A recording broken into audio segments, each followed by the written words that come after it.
नमस्कार, मैं हूँ पॉलिटिक्स बाबा और आप ये न्यूज़ आर्टिकल देख रहे होंगे कि चाइना की एक कंपनी ने श्रीलंका में इन्वेस्टमेंट किया है 4.5 बिलियन डॉलर का, मतलब 4.5 अरब डॉलर का इन्होंने इन्वेस्टमेंट किया है और इन्होंने बोला है कि हम एक बंदरगाह बनाएंगे, बंदरगाह पर रिफाइनरी खोलेंगे।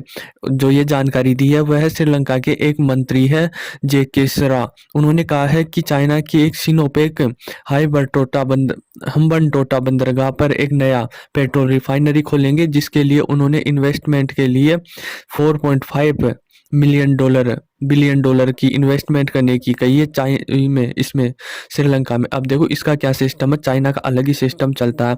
श्रीलंका को बोल दिया भाई हम आपके 4.5 बिलियन का इन्वेस्टमेंट करेंगे, तो इनका इन्वेस्टमेंट करने का तरीका कुछ अलग ही होता है। इन्होंने एक रिफाइनरी बनाएंगे हम्बनटोटा श्रीलंका के एक बंदरगाह पर। तो इनका ये इस प्रकार से काम करते हैं कि जो ये बनाएंगे ना, इनके मजदूर से लेके इंजीनियर तक से लेकर टेक्नोलॉजी जो भी काम होगा, सभी प्रकार का टेक्नोलॉजी ये अपने तरीके से यूज लेंगे। मतलब अपने ही लोगों से काम करवाते हैं, मजदूर हो या इंजीनियर हो, इसमें श्रीलंका का कोई रोल नहीं होगा। तो ये जो 4.5 बिलियन डॉलर का इन्वेस्टमेंट करेगा, तो ये सारी कंपनियां इन्हीं की होगी, श्रीलंका श्रीलंका का कोई योगदान नहीं होगा। तो ये जो इन्वेस्टमेंट करेंगे ना, वह दोबारा से चाइना में चल जाएगा। और जो इन्होंने श्रीलंका को लोन के रूप में दिया है, ये भाई हम आपके रिफाइनरी बनाएंगे, तो इस प्रकार से ये चाइना तो अपना इन्वेस्टमेंट करता है तो अपना ही काम कराता है, ना कि कोई श्रीलंका को रोजगार मिलेगा ना कुछ और मिलेगा। सब कुछ जो भी इन्वेस्टमेंट कर रहा, बोल तो ये रहा भाई मैं श्रीलंका में कर रहा हूँ, पर ये दोबारा से खींच ले जाता है। जैसे पाकिस्तान में भी कुछ इन्वेस्टमेंट करता है तो सब कुछ इन्हीं का होता है, इंजीनियर से लेके मजदूर तक सारी टेक्नोलॉजी इन्हीं की होती है। तो नाम तो हो जाता है भाई हम पाकिस्तान में इन्वेस्टमेंट कर रहे हैं, पर ना तो पाकिस्तान को कुछ फायदा होता है, ना वहाँ पर जॉब क्लियर होती है, ना कुछ मजदूर, कुछ भी नहीं होता है। जितना इन्वेस्टमेंट करता है उतना ही ये बना कर ले जाता है और उस कंट्री पे थोप देता है, भाई आपको हमने इतना इन्वेस्टमेंट दिया है, इतना काम किया, अब आप हमसे चुकाए जाओ लोन के रूप में।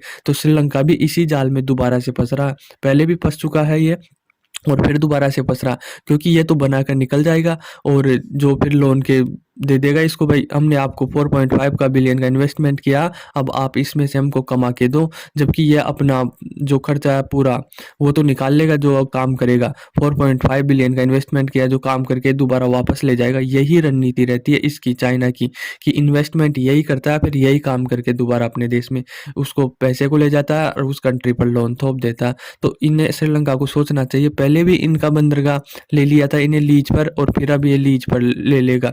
मतलब ये सुधरता ही नहीं है। इतनी होने के बाद में भाई चाइना लोन के जाल में फंसाता, फिर भी इन्होंने बार बार उसी की इन्वेस्टमेंट ले लेते हैं। जबकि बांग्लादेश ने तो साफ साफ कहा है कि चाइना की इन्वेस्टमेंट लेने से पहले 100 बार सोचना चाहिए, लेनी है या नहीं लेनी है। क्योंकि सब जानते हैं चाइना की पॉलिसी क्या है, ये एक बार जाल में फंसा लेता है और फिर उसको सुलझने नहीं देता।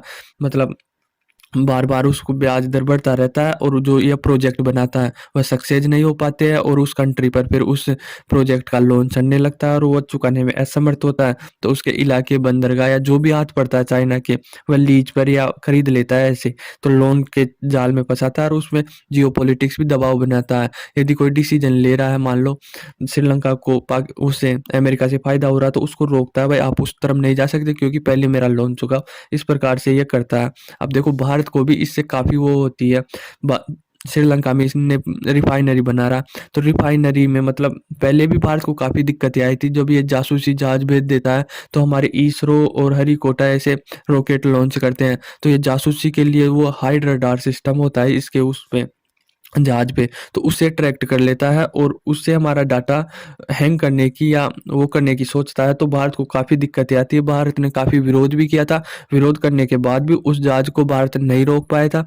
वहाँ पर फेलियर हुआ था जियो पॉलिटिक्स में भारत, क्योंकि भारत इतना दबाव नहीं बना पाया था। और दबाव भी क्या है, मतलब हम इस प्रकार से जासूसी करता है, हम कोई रॉकेट या कोई मिसाइल लॉन्च करते हैं तो इसने वो जहाज भेज देता है और जो उसकी हाई रडार सिस्टम होती है उससे हमारी टेक्नोलॉजी डाटा खींचने में ये समर्थ हो जाता है। तो भारत ने भी चिंता जताई है और श्रीलंका को भी सोचना चाहिए ये, भाई इस प्रकार से लीज पर ना दे। और मतलब जो ये रिफाइनरी बनाएगा तो इसके जहाज भी आएंगे, सारा ट्रेड वहीं हिंद महासागर से होकर गुजरता है, तो ये मतलब रिफ्यूलिंग करने के लिए जहाज आएंगे, तो वहां पर ये इसका फायदा देख रहा और श्रीलंका को बेवकूफ बना रहा।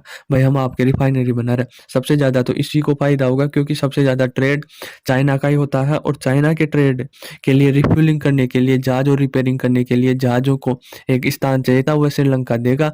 और श्रीलंका बोल रहा है कि हम इन्वेस्टमेंट देंगे, ऐसा कुछ नहीं है। 2017 में भी इसे श्रीलंका के ऑथोरिट चाइना मार्केट पोर्ट के बीच में एक संयुक्त उद्यम की तरफ प्रतिबंध किया गया था, और हम्बनटोटा इंटरनेशनल पोर्ट के नाम से यह वो हुआ था। अब देखो चाइना फिर से फंसेगा ही है। पहले 99 साल के लिए लीज पर कोलंबो बंदरगाह ले लिया गया था, और फिर अब इससे ये ले लेगा। इन्वेस्टमेंट कुछ नहीं है, ये सिर्फ एक वो है चाइना की चाल, जो पहले बोल दिया हम $4.5 बिलियन का इन्वेस्टमेंट करेंगे, जबकि ये पूरा फायदा उसी को होगा, चाइना को। इसमें श्रीलंका को कुछ नहीं होगा, ये लोन चुकाता चुकाता ही वो हो जाएगा, और फिर एक दिन इसका एक बंदरगाह 99 साल के लिए लीज पर ले लेगा। तो आई होप आपको समझ में आया होगा। धन्यवाद।